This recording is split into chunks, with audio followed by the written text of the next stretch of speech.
भुवस्वः तत्सवितुर्वरेण्यं भर्गो देवस्य धीमहि धियो यो नः प्रचोदयात्।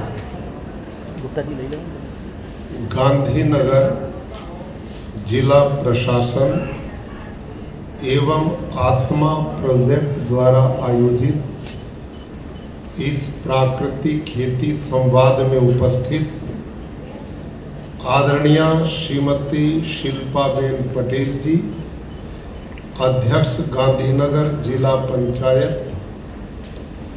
आदरणीय श्री लक्ष्मण जी ठाकुर, विधायक कलोल, आदरणीय मेहुल दवे जी, कलेक्टर गांधीनगर, गांधीनगर जिला विकास अधिकारी श्री बीजे पटेल जी, आत्मा प्रोजेक्ट के सभी अधिकारीगण, जिला प्रशासन के अधिकारीगण और मेरे आदरणीय किसान भाइयों और बहनों, आज हम सब कलोल तालुका के अनेक गांव के किसान भाई बहन यहाँ आपस में बैठकर प्राकृतिक खेती का संवाद करेंगे। संवाद उसे कहते हैं जो दोनों तरफ से बातचीत हो। मैं अकेला नहीं बोलूंगा, आपने भी आपस में बीच में हाँ ना जो समझ में आए वो उत्तर करना है। सारी जिंदगी में बच्चे पढ़ाता रहा हूं, तो आज ये प्राकृतिक खेती की क्लास चलेगी और इस क्लास में एक भी खेडूत ऐसा नहीं बचना चाहिए कि जिसको प्राकृतिक खेती पूर्ण रूप से समझ में ना आए। अच्छी क्लास और अध्यापक वही होता है जहां शिष्यों को बहुत अच्छी तरह पढ़ाई हुई बात समझ में आए। तो आपने शांत नहीं बैठना, चुपचाप नहीं बैठना, बातचीत में आपस में करूंगा और मुझे पूर्ण विश्वास है कि गांधीनगर जिला के आप सभी खेडूत भाई और बहन बहुत प्रगतिशील सोच रखते हैं और मैं बीच बीच में देखता हूं, जब सड़क मार्ग से मैं इधर उधर राज्य में जाता हूं तो गांधीनगर के गामड़ा में से गुजरना पड़ता है और आपके गांव का स्वरूप देख करके, आपके रहने के तरीके देख करके, आपकी खेती बाड़ी को देख करके मैं समझ लेता हूं कि यहाँ के खेडूत भाई और बहन बहुत मेहनती हैं, बहुत परिश्रमी हैं। आपको खेती करने के भी तरीके आते हैं और अनेक तरह की आप खेती करते हैं। अभी प्राकृतिक खेती के स्टॉल लगे हैं। हमारे ये सब खेडूत भाई जो आसपास के गामड़ा में प्राकृतिक खेती करते हैं, जिसका प्रचार मैं पिछले 5 साल से कर रहा हूं, और प्रदेश सरकार, हमारा कृषि विभाग, आत्मा विभाग और हमारे आदरणीय डीएम महोदय, डीडीओ महोदय, पूरा प्रशासन, ये सब लोग इस मिशन पे लगे हैं कि प्रधानमंत्री श्रीमान नरेंद्र मोदी जी ने जिस प्राकृतिक खेती को पूरे देश में पहुंचाने का काम करने का एक लक्ष्य लिया है। अभी इसी 25 नवंबर को भारत की कैबिनेट सरकार ने प्राकृतिक खेती को एक मिशन बना दिया है। इसके लिए उन्होंने अलग से राशि निर्धारित की है और प्रधानमंत्री जी चाहते हैं मेरे देश के खेडूत उनकी धरती मां जहर मुक्त होनी चाहिए। ये पानी जो है ये भी संरक्षित होना चाहिए और लोगों का स्वास्थ्य भी बचे और किसान की उन्नति भी हो। आपका जो ये संसदीय क्षेत्र है, यह आदरणीय श्रीमान अमित शाह जी का क्षेत्र है। जब भी उनसे मिलना होता है तो वो हर बार मुझे कहते हैं कि मेरा संसदीय क्षेत्र का कोई भी खेडूत प्राकृतिक खेती के बिना ना बचे। वो भी आपकी बहुत चिंता करते हैं, आपकी समृद्धि भी हो, आने वाली जो पीढ़ियां हमारे बच्चों की वो सुखी हो, उसका एक रास्ता हम सब ने मिलकर के आज ढूंढना है। आप सब खेडूत भाई बहन यहां पर है, ईमानदारी से हाथ खड़ा करें। कौन कौन खेती आप में करता है? जो खेती करते हैं, वाह वाह वाह। अब आप अपने लिए ताली बजाओ, बहुत अच्छा। मैं आदरणीय डीएम महोदय को बधाई देता हूं, डीडीओ महोदय को और आत्मा के अपने सभी अधिकारियों को, कर्मचारियों को, कि उन्होंने आप सब ईमानदार खेडूतों को मेरे सामने सवेरे बुलाया। अब मैं अपनी बातचीत शुरू करता हूं और हाँ ना में आपने बोलना है। पहला मेरा प्रश्न है, आप प्राकृतिक खेती से इसलिए डरते हैं कि यदि हम रासायनिक खेती छोड़ देंगे, ये यूरिया डीएपी कीटनाशक डालना छोड़ देंगे तो हमारा उत्पादन कम हो जाएगा, हाँ या ना? यही समस्या ना आपकी, यही सोचते हैं ना आप लोग? ठीक है, आपकी यही चिंता है कि यदि हम यूरिया डीएपी जंतुनाशक नहीं डालेंगे तो हमारा उत्पादन कम हो जाएगा, तो हमारी आय भी कम हो जाएगी, इनकम कम हो जाएगी, यही सोचते हैं आप लोग। लेकिन आपके इस वहम को मैं दूर करने आया हूं। मैं खुद एक खेडूत हूं, मैं खेती आज भी करवाता हूं और भाई और बहनों, आपको इस बात की सही जानकारी हो कि मैंने हल भी बैलों से अपने हाथ से चलाया। पशुपालन में बहुत अच्छा करता हूं। पशुओं की नस्ल कैसे बनाई जाती है, इसका मेरे को प्रैक्टिकल बहुत अनुभव है। मेरे पास कुरुक्षेत्र का गुरुकुल में चलाता हूं।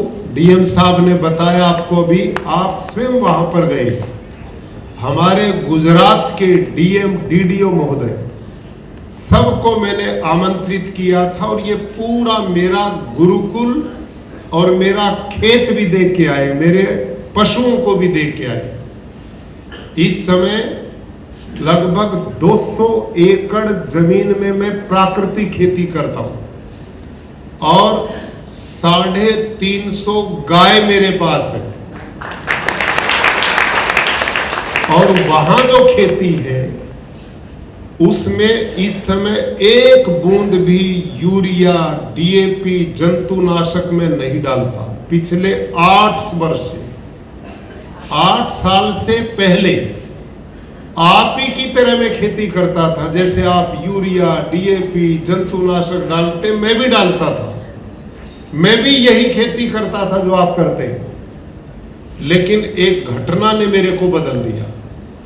और घटना क्या हुई थी, मेरा डांगर का खेत था, धान का, चावल का, और उसमें एक हमारा खेती कर्मचारी कीटनाशक जंतुनाशक का स्प्रे कर रहा था। स्प्रे करते करते उसके मगज में उस स्प्रे चढ़ गया और बेहोश होकर खेत में गिर पड़ा। दूसरे साथी ने हमें आकर के सूचना दी कि अमुक कर्मचारी दवाई मगज में चढ़ गई, बेहोश होकर गिर गया। हम उसको उठा के लाए, हॉस्पिटल ले गए।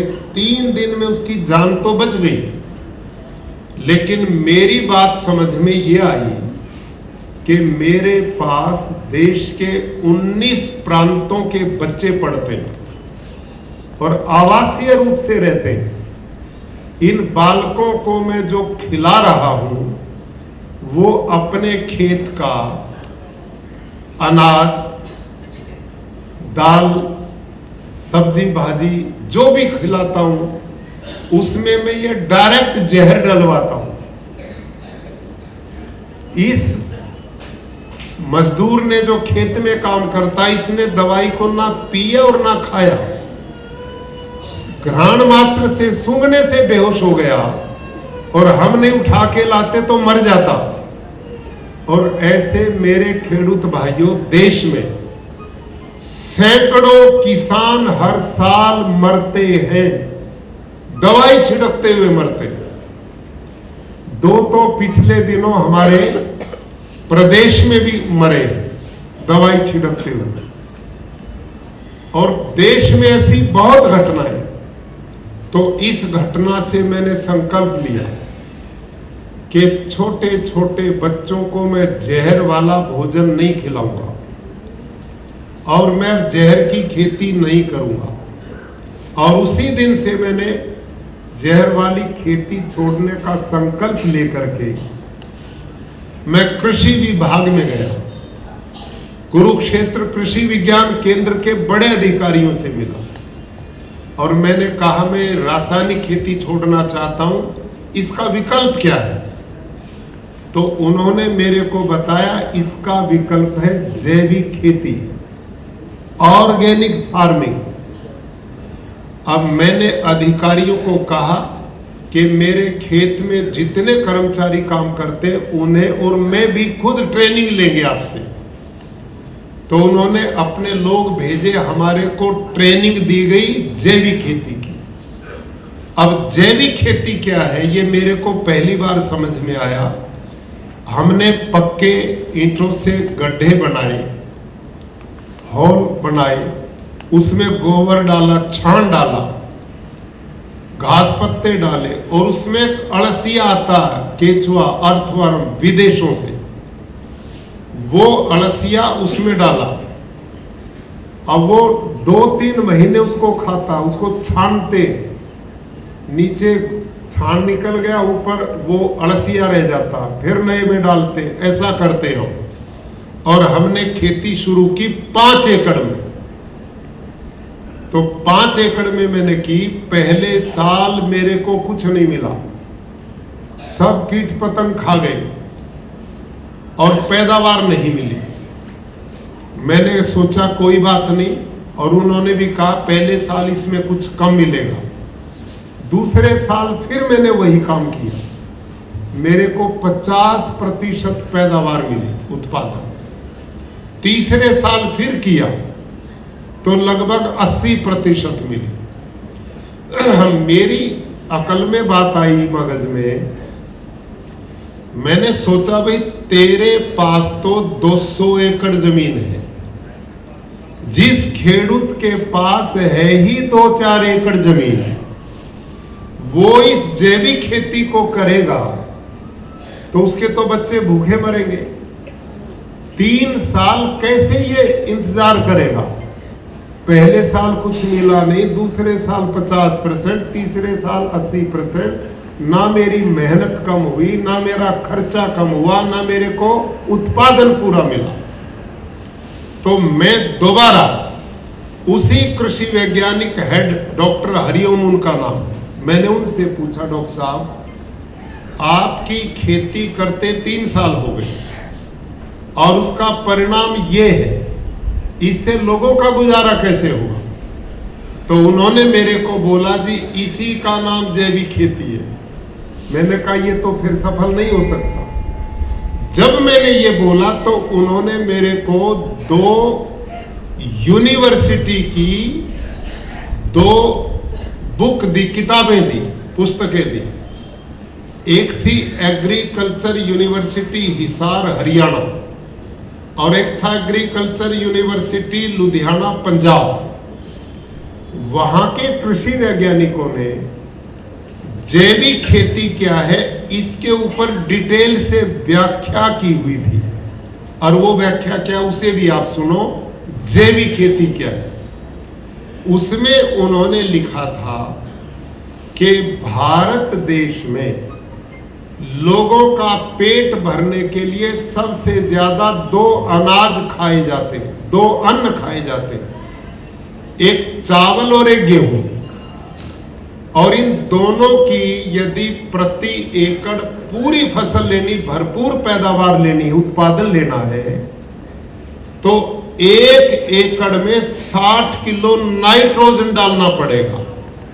बोलो कितना डालना पड़ेगा? 60 किलो नाइट्रोजन। तो अब 60 किलो नाइट्रोजन रासायनिक खेती में जो आप करते हैं उसमें डालना पड़े तो कोई दिक्कत नहीं। बाजार में जाओ, यूरिया डीएपी खरीदो और 2-2 महीने के अंतर से खेत में 60 किलो नाइट्रोजन डाल दो तो खेती पूरी हो गई, पैदावार भी पूरी हो गई। लेकिन जैविक खेती में 60 किलो नाइट्रोजन पूरा करना पड़े तो कैसे होगा? अब इसको ध्यान से सुनना।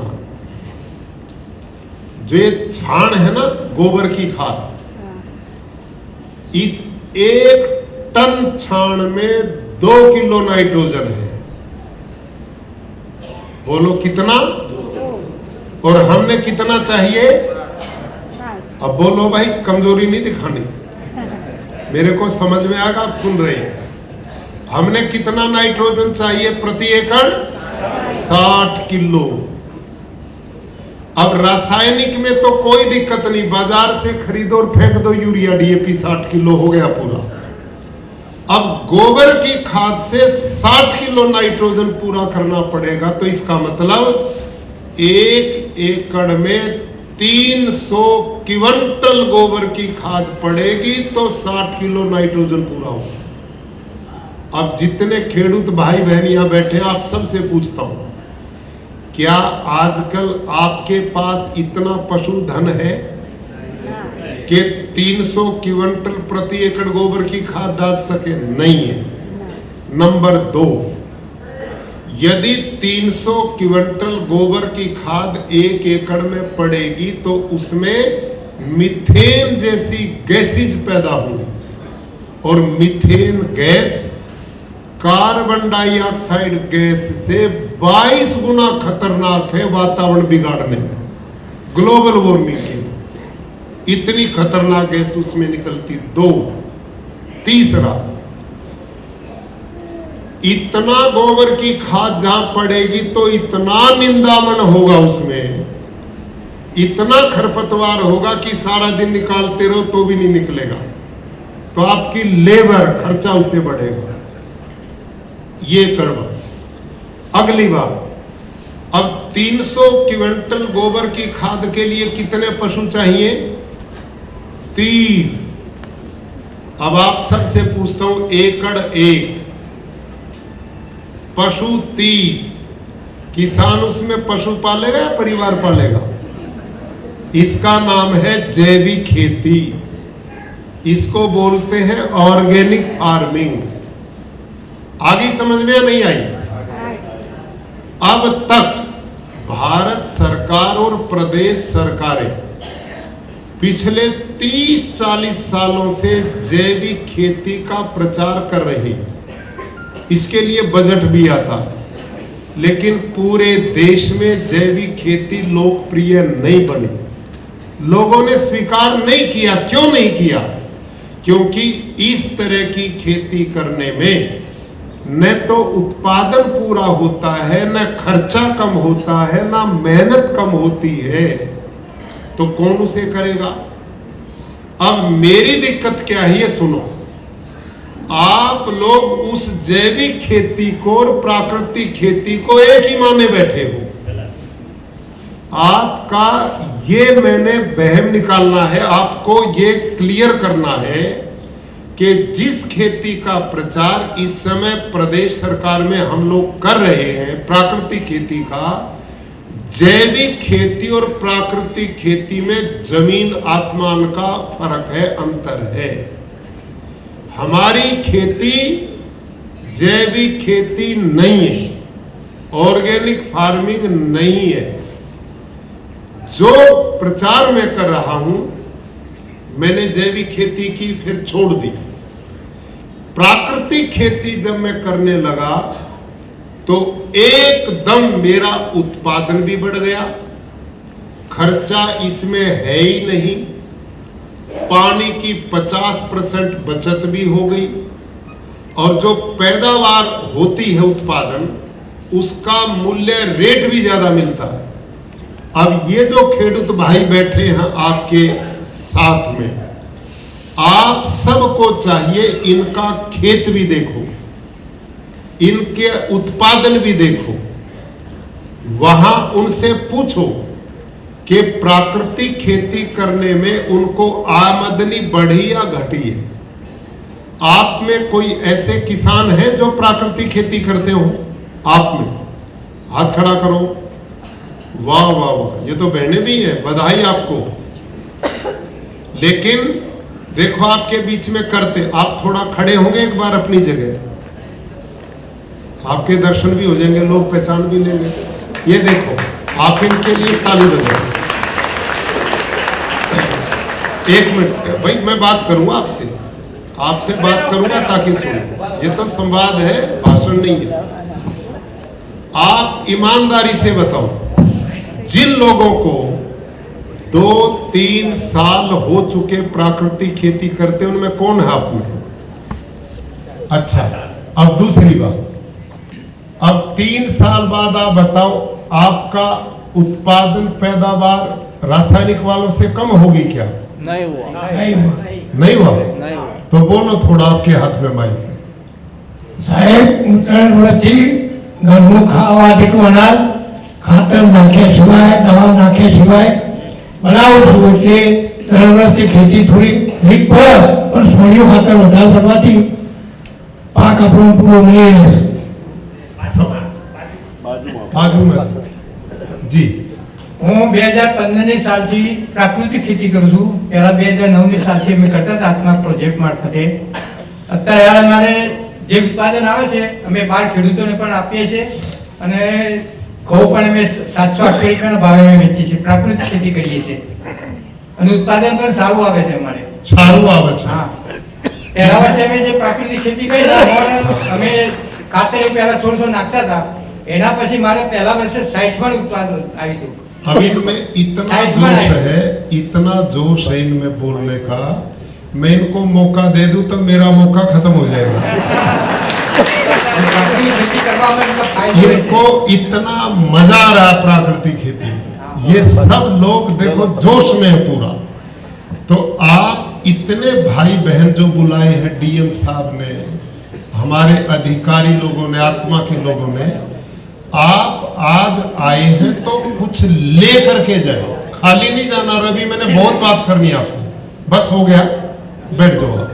धन्यवाद। खेती ये करते ना तो इनका उत्पादन कम हुआ, और अब फायदा कितना वो बताएंगे आपको। केवल उत्पादन ही एक चीज नहीं है भाई और बहनों, सबसे बड़ी बात यह है कि आप अपने खेत में जो उत्पादन कर रहे हैं, जो साग भाजी अन्न पैदा करते हैं, उनसे लोगों को जीवन देते हो या जीवन लेते हो, ये है सवाल। आप सब भाई बहन बताइए, आज से 40-50 साल पहले कोई कैंसर को जानता था? कैंसर बीमारी को कोई हार्ट अटैक को जानता था? कोई डायबिटीज को जानता था? कोई नहीं जानता था। आज हम जितने लोग बैठे, शायद ही कोई भला आदमी आप में मेरे पास होगा जिसके किसी रिश्तेदारी में, मित्र दोस्तों में, संपर्क के लोगों में कोई ना कोई कैंसर का नाम आपने ना सुना। आज अस्पताल भरे पड़े हैं कैंसर से, और अब नए अस्पताल कैंसर के ही बन रहे हैं। अभी 15 दिन पहले अहमदाबाद में कैंसर सोसाइटी है, और उसका मैं आपके गुजरात प्रदेश का चेयरमैन हूं। अभी 15 दिन पहले हमारी मीटिंग हुई, उसमें 200-250 डॉक्टर्स और उसको चलाने वाले लोग थे। तो मैंने वहां उनसे पूछा कैंसर की क्या हालत है इस समय। उन्होंने कहा पिछले 2-3 साल में 2-3 गुना बढ़ गया है कैंसर, इतना तेजी से कैंसर बढ़ रहा है। और डायबिटीज तो घर ही नहीं बचे, कोई बचाओ। ये सब कुछ क्यों है भाई और बहनों? 50 साल इस दुनिया को बने तो 2 अरब साल हो गए, और इस कैंसर को धरती पे आए 85 साल हुए। क्यों? क्योंकि ये जो जहर यूरिया डीएपी का जंतुनाशक का खेतों में कभी पड़ता नहीं था। ये पिछले 1960 के दशक में शुरू हुआ, और उसका परिणाम हम लोगों का जीवन लेने लगे हुए। ये छोड़िए, दूसरी बात और सुनो ध्यान से। इस समय मेरी मां, बहनों और भाइयों, ग्लोबल वार्मिंग एक शब्द सुना कि नहीं आपने? उसको जलवायु परिवर्तन बोलते हैं। उसका मतलब मोटी भाषा में, आजकल मौसम का कोई नियंत्रण कंट्रोल नहीं है। अति गर्मी होती है, अति वर्षा होती है, अति अब ठंड कहते हैं इतनी पड़ेगी कि लोग मरेंगे। कहीं तूफान आ रहे हैं। यूरोप के देश जहां कभी पंखा होता नहीं, एसी होते नहीं, वहां लूएं चल रही हैं, वहां के जंगल जल रहे हैं। और अब धरती का तापमान आए साल बढ़ रहा है, और साइंटिस्ट वैज्ञानिक लोग कहते हैं 1 डिग्री भी तापमान बढ़ेगा तो लाखों करोड़ों टन खेतों का अनाज कम हो जाएगा, पैदावार घट जाएगी। ये है। और इस वातावरण को खराब करने में रासायनिक खेती बहुत बड़ा योगदान करती है। कैसे करती उसको ध्यान से सुनो। माताओं, बहनों और भाइयों, जब आप यूरिया खेत में छिड़कते हो ना, ऐसे छिड़कते हो ना, तो इस यूरिया में नाइट्रोजन है, नाइट्रोजन गैस है। और इस यूरिया की नाइट्रोजन जब छिड़कते हो तो आकाश में जो ऑक्सीजन है वो इसका संपर्क आपस में होता है, तो इन दोनों के मिलने से एक तीसरी गैस पैदा होती है, उसका नाम है नाइट्रस ऑक्साइड। क्या नाम है? Nitrous oxide. और वो कार्बन डाइऑक्साइड गैस, जो सबसे खतरनाक हम मानते हैं वातावरण के लिए, कार्बन डाइऑक्साइड से 312 गुनी खतरनाक है आपका यूरिया डीएपी की वो गैस। समझ में आ गई? 312 गुना खतरनाक है नाइट्रस ऑक्साइड। ना तो साइंटिस्ट को इसकी चिंता, ना आप लोगों को पता ये क्या कर रहे हैं, ना जिम्मेदार को इस बात को समझ रहे हैं।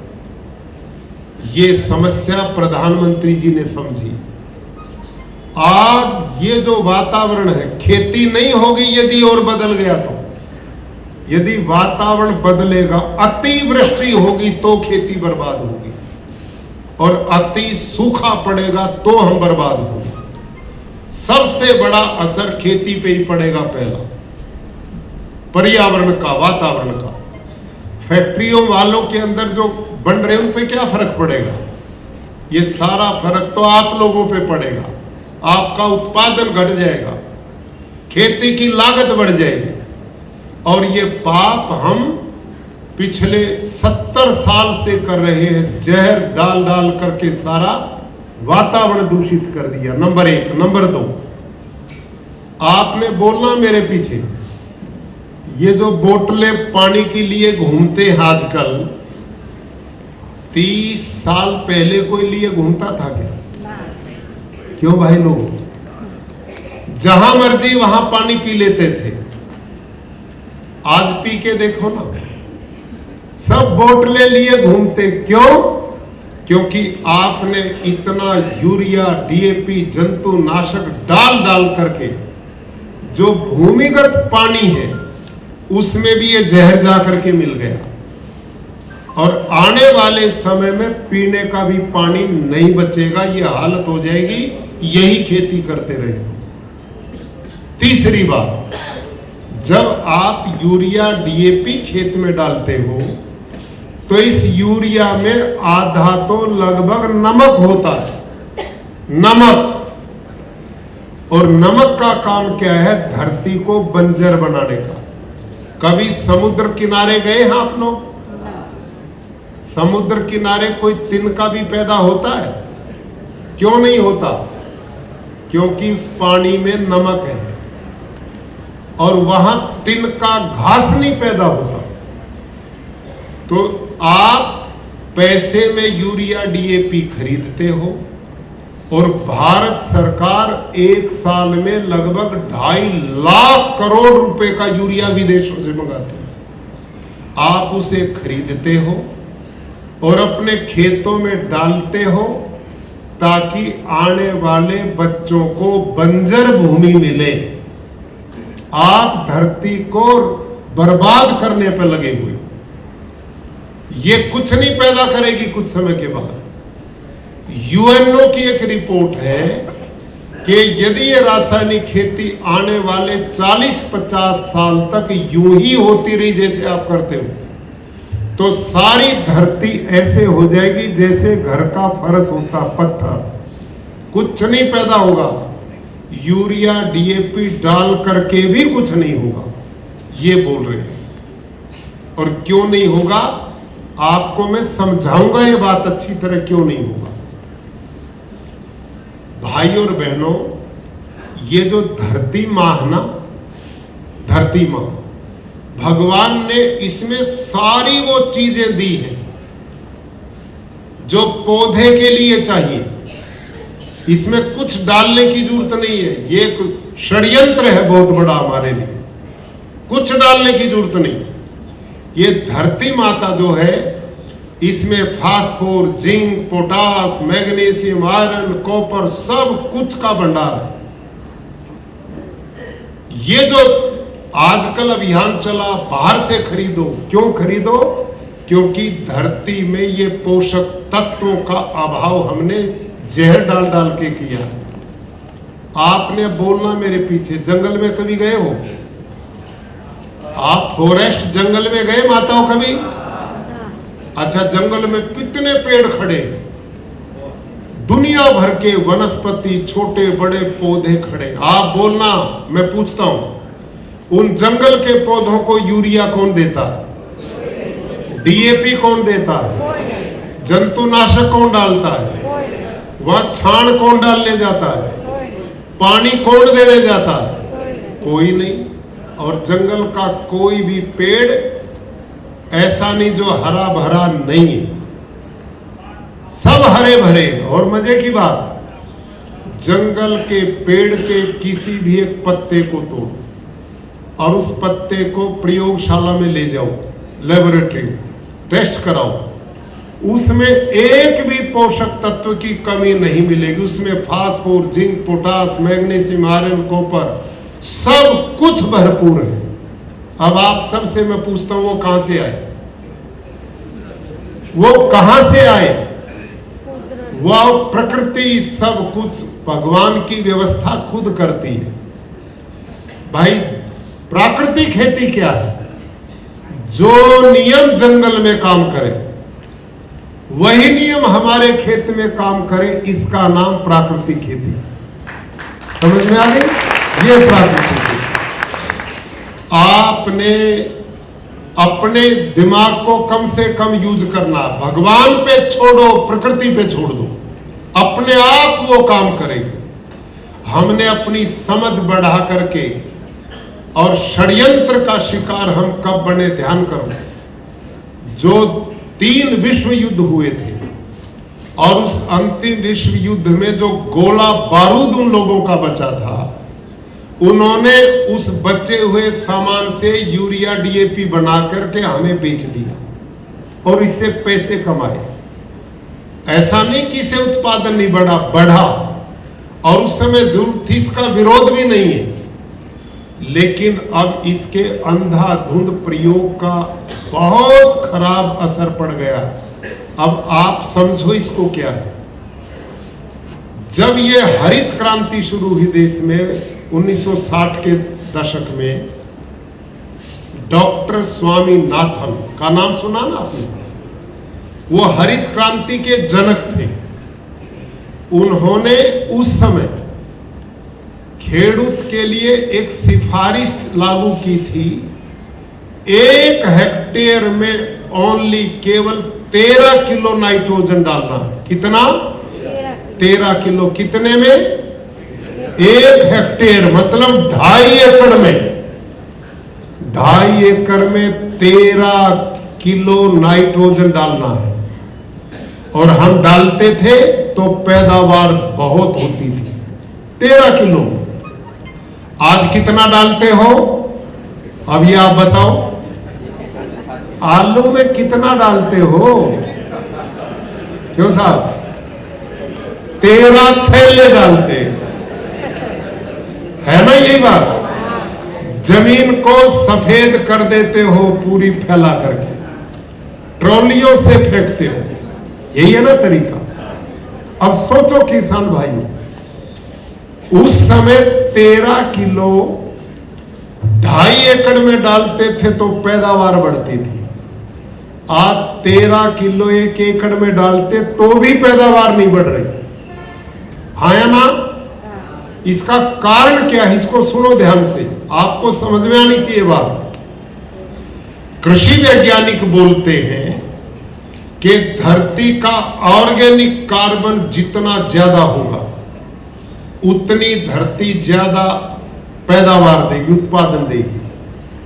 ऑर्गेनिक कार्बन कम होगा तो वो उत्पादन नहीं देगी।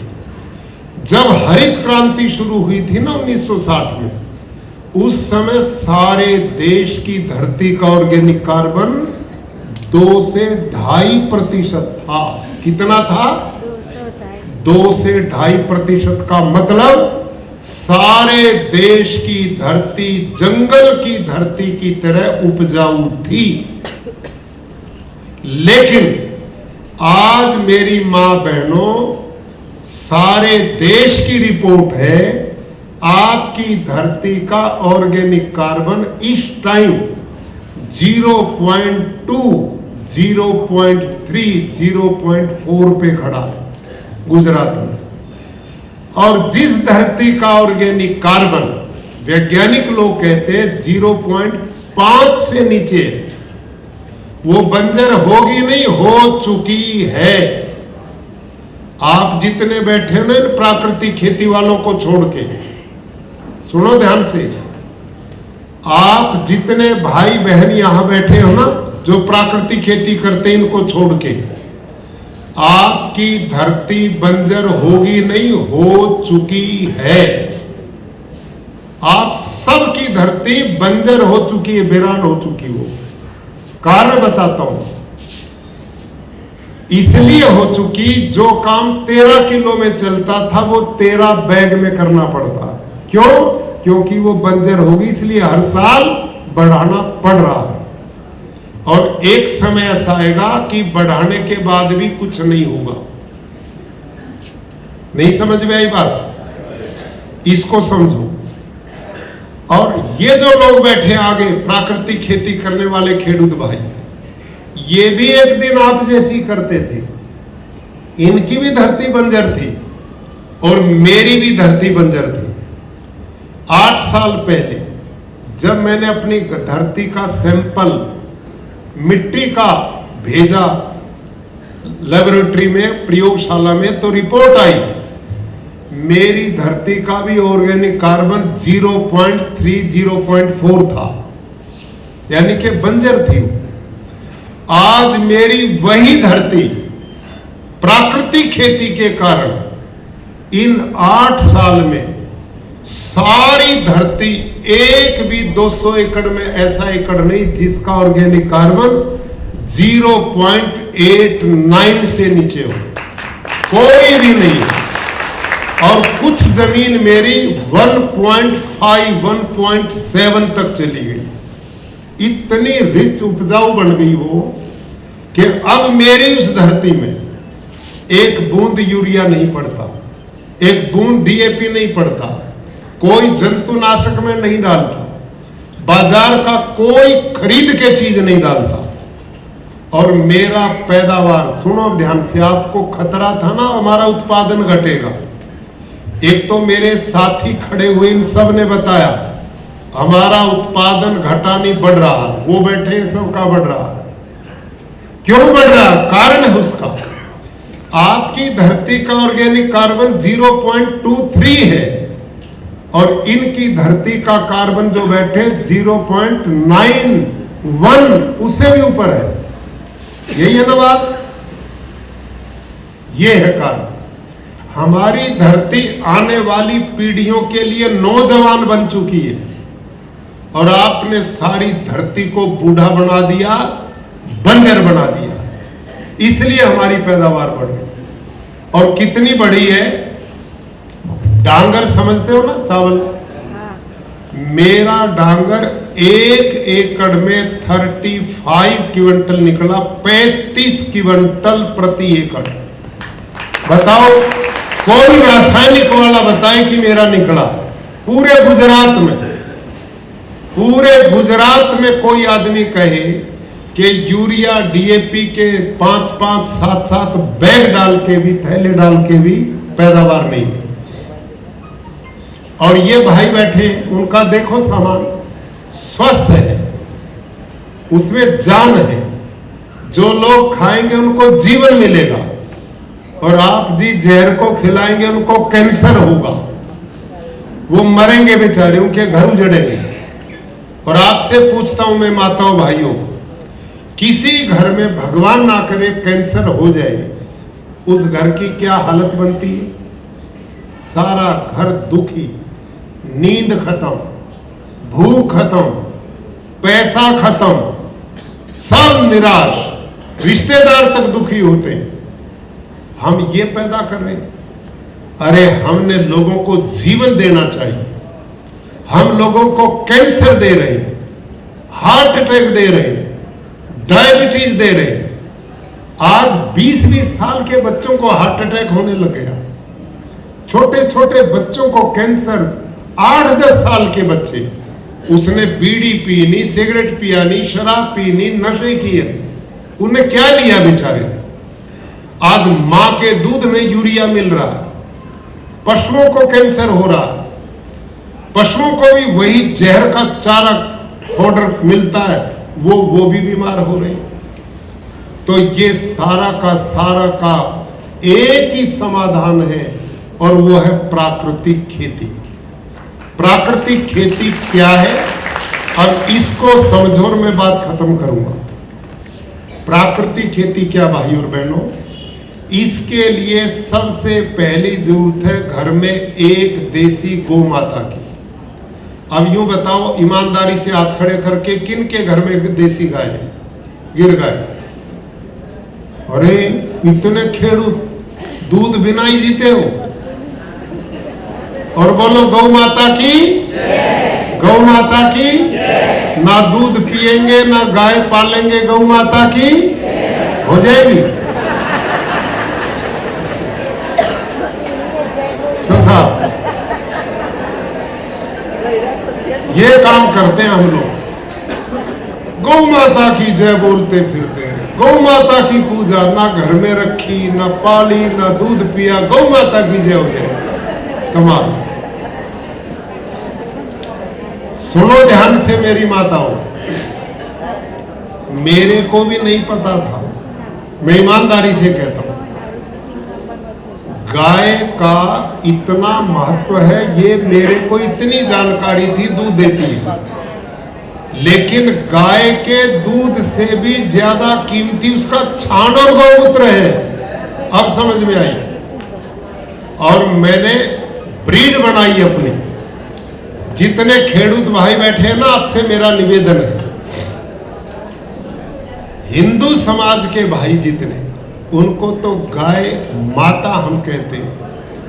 वो गुणों का भंडार है और वो आपकी आय बढ़ाने का कितना बड़ा काम करती है।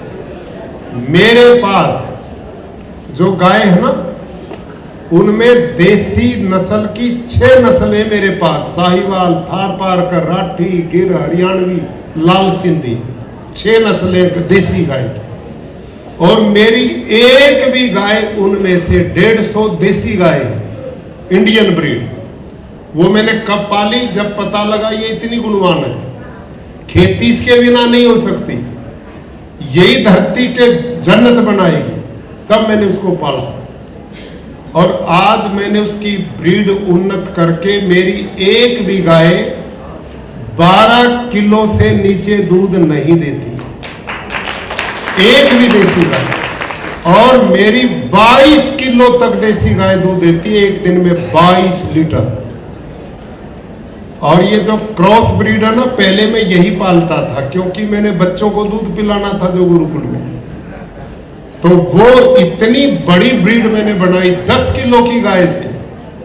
1982 में 10 किलो की 3 गाय मैंने ली थी और उनसे नस्ल बनाते बनाते अब मेरी जो गाय है ना, वो लगभग 50 लीटर पर डे दूध देती है एक दिन।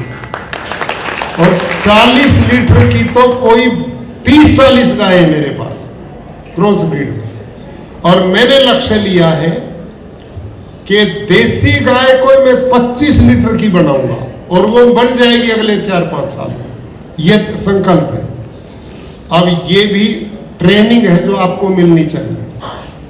आप खेडूत हैं, ध्यान करो, आप घर में गाय देसी जरूर पालो, उससे बच्चे दूध पिएंगे, बुद्धिमान बलवान बनेंगे। गौ के तो दर्शन से ही कल्याण होता है, उसके छान और गोमूत्र से खेती होगी। और जो दूध है, इस प्रदेश में आमूल डेयरी से कितने किसान हैं जो अपनी इनकम बढ़ा रहे हैं। आप इसको बढ़ाओ, इतनी डिमांड है गिर गाय के दूध और घी की। और आज तो गुजरात सरकार ने बहुत बड़ा काम किया है। अब आपकी गाय जब गर्भित होती है तो ऐसा सीमन आ गया है, उसके लगाने से वो बछड़ी ही देगी, बछड़ा पैदा नहीं करेगी, ऐसे टीके आ गए। और वो कुल 50 रुपए में मिलता है इसे। आप खेडूत को इसका पता होना चाहिए। और वो टीका सरकार को सीमन तैयार करने में 700 रुपए खर्च आते हैं और मैं उस सीमन को विदेशों से 2000 में मंगाता हूं अपने गौशाला के लिए। लेकिन अब सरकार ने गुजरात में कुल 50 रुपए का खेडूत के लिए किया है। आप उसको लगाओ अपने, और उससे क्या होगा, वो इतने अच्छे सीमन है कि जो आपकी गाय 7-8 लीटर दूध देती है, वो बछड़ी बड़ी होकर के कम से कम 10-12 लीटर देगी।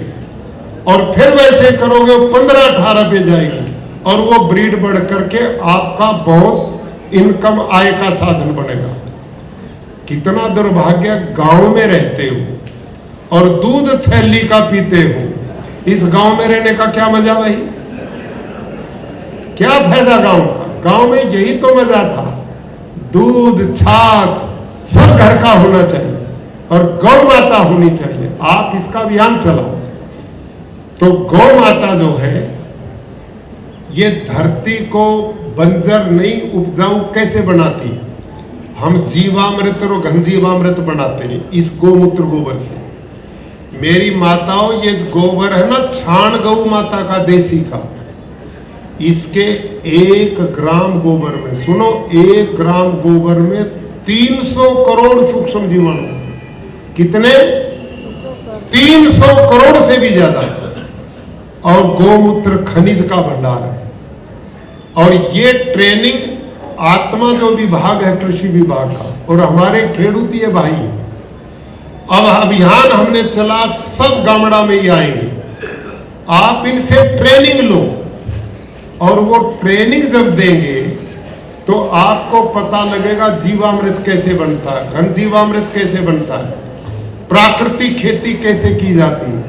उसमें कुछ भी पढ़ाई की जरूरत नहीं है, सब समझ लेंगे और उसके लेने से आपकी धरती सोना बन जाएगी, उपजाऊ बनेगी, जो बोओगे वही बढ़ेगा और बीमारियां भी कम आएंगी। बीमारी उसको लगती जो कमजोर होता, जब धरती में ताकत आएगी तो बीमारी भी कम आना शुरू होती है और ये अड़सिया बढ़ेगा, सूक्ष्म जीवाणु बढ़ेंगे। यही सूक्ष्म जीवाणु है जो गौ माता के पेट में है, इनसे जो हम जीवामृत बनाते हैं वो सूक्ष्म जीवाणु धरती में सारे पोषक तत्वों की पूर्ति करते हैं। मैं फिर दोबारा, ये धरती माँ में सब कुछ है, फास्फोर, जिंक, पोटास सब है, लेकिन वो जड़वत है, अपने आप पौधे का भोजन नहीं बनता हो। पौधे का भोजन बनाने का काम गौ माता के पेट से निकले सूक्ष्म जीवाणु, अड़सिया है, मित्र जीव है। कैसे काम ये करते हैं मैं बहुत सरल बताता हूं आपको। माता आपके घर में रसोड़ा है कि नहीं, या इनका काम बिना रसोड़ा के ही चलाते हो? रसोड़ा है? अच्छा ये बताओ, रसोड़ा में भोजन बनाने का सारा सामान है।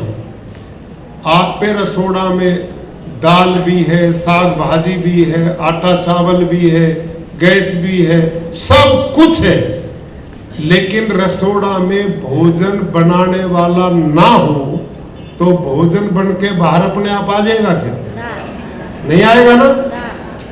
बिल्कुल ऐसे ही खेडूत भाइयों ध्यान करो आप, ऐसे ही धरती माँ में रोटी, पौधे का भोजन बनाने का सारा सामान है।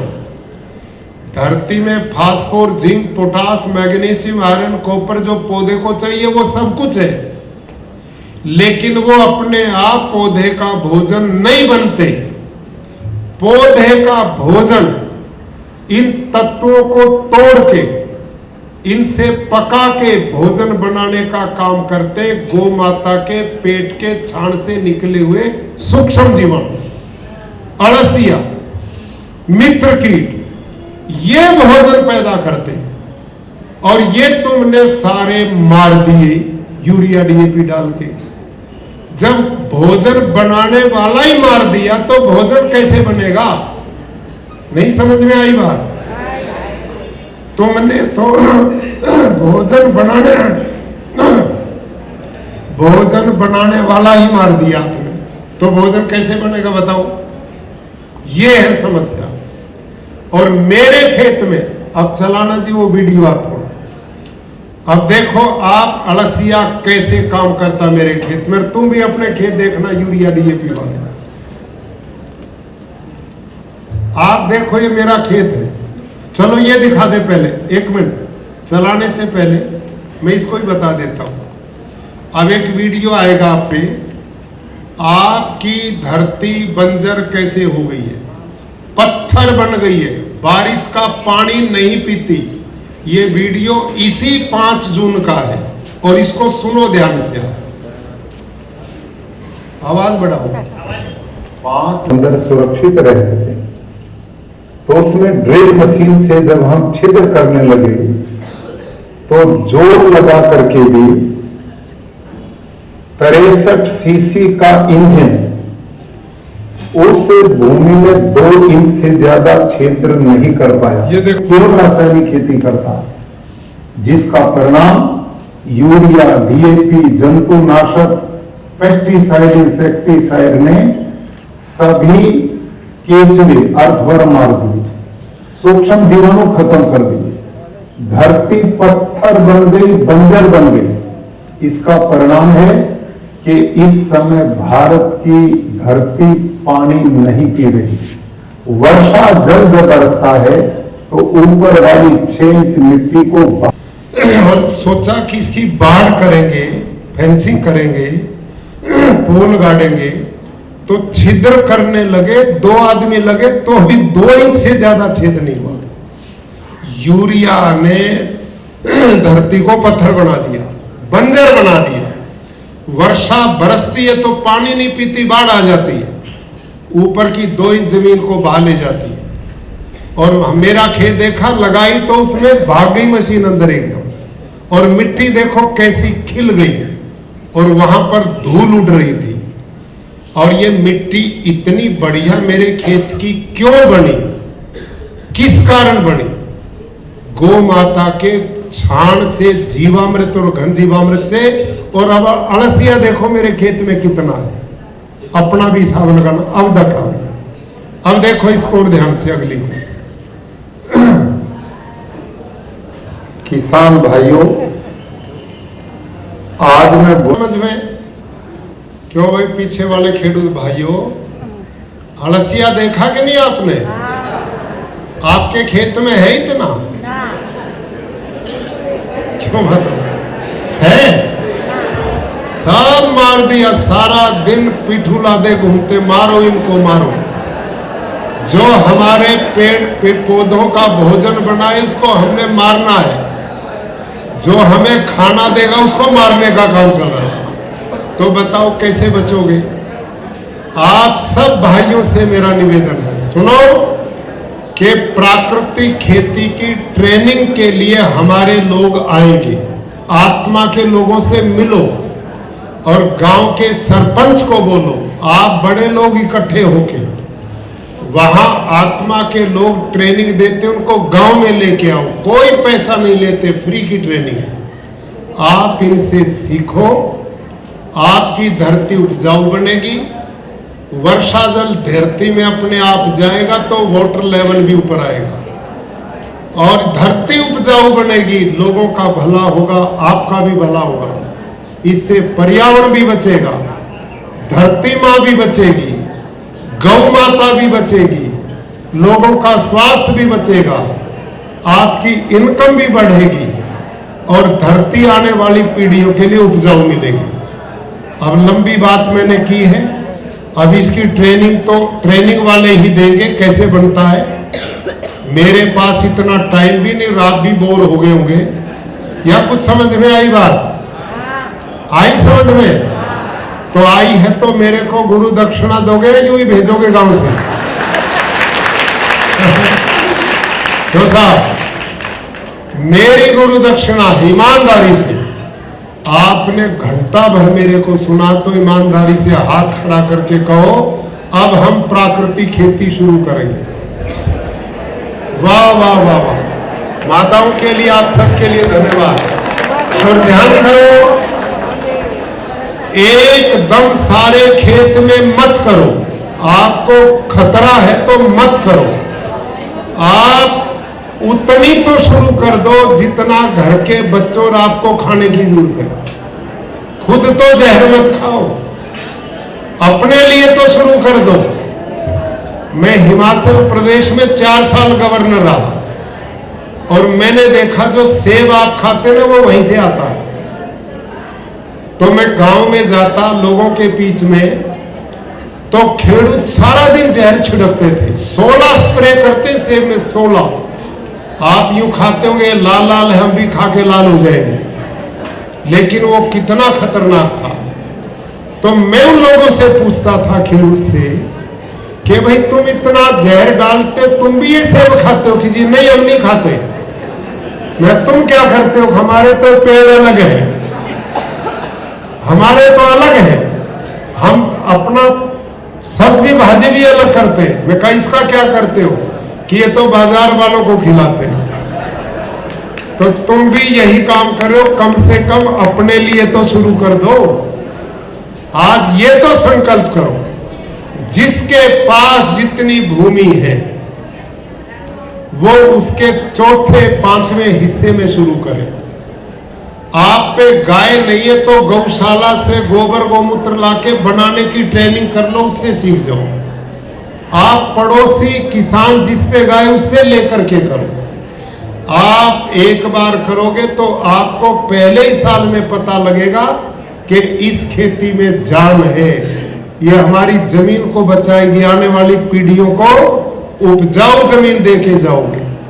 नहीं तो वो कहेंगे हमारे बड़े ले कैसे थे, बंजर जमीन दे के गए, हवा लेने लायक वायु नहीं छोड़ी, पानी सारा दूषित करके गए, और हमें तबाह होने के लिए छोड़ के गए, आप मजे लेके चले गए। इसलिए सबकी भलाई के लिए, आने वाले भारत को सुरक्षित करने के लिए माननीय प्रधानमंत्री जी का, श्रीमान अमित शाह जी का ये संकल्प है कि मेरे देश का किसान समृद्ध भी हो, उसकी धरती माँ भी बचे, गौ माता भी बचे और लोगों का स्वास्थ्य बचे। भाई स्वास्थ्य नहीं तो पैसा कमा के क्या करोगे? पहला सुख तो निरोगी काया है। जब सभी बीमार कर देंगे तो क्या धन कमा के करेंगे? तो इसलिए इस प्राकृतिक खेती में आप 2 साल में ट्रेंड हो जाओगे। हर साल उत्पादन बढ़ता जाएगा। अब मेरा उत्पादन हर साल बढ़ता है क्योंकि मेरी धरती हर साल उपजाऊ बन रही है। आपने मेरी बातों को बड़े ध्यान से सुना और घंटों सुना, एक भी उठ के नहीं गया। ऐसे विद्यार्थी तो बहुत कम मिलते हैं। इतनी बढ़िया क्लास तो बड़ी कम मिलती है। आप इतने सभ्य, शालीन, मेहनती खेडूत हैं, इसको भी अपनाएंगे तो बड़ा भला होगा। मैं हमारे मंच पर शिल्पा बहन ने पूरा समय दिया, हमारे लक्ष्मण जी ठाकुर विधायक महोदय रहे, डीएम महोदय व्यस्त रहते, पूरा जिला देखना पड़ता है, डीडीओ साहब हमारे बीच में। इन लोगों ने ये इतना प्रयास करके सबने आपको बुलाया। इन सब के दिलों में आपके प्रति एक सम्मान का भाव है। हमारे किसान आगे बढ़े और सुखी हों, ये सोच के साथ कार्यक्रम किया गया। डीओ, डीडीएम और अपने कलेक्टर महोदय, इन्होंने तो आपके लिए बाजार की भी व्यवस्था कर दी है। अब जो खेडूत प्राकृतिक सामान पैदा करेगा उसके लिए बड़े शहरों में तालुका लेवल पर हाट की व्यवस्था हो, जाके अपना सामान अच्छी कीमत में जाके बेच सकते हैं। बहुत बड़ी डिमांड लोगों की है। कैंसर से कोई नहीं मरना चाहता, आप पैदावार करो, खरीदने वाले बहुत हैं। इसलिए आप इस दिशा में बढ़ो।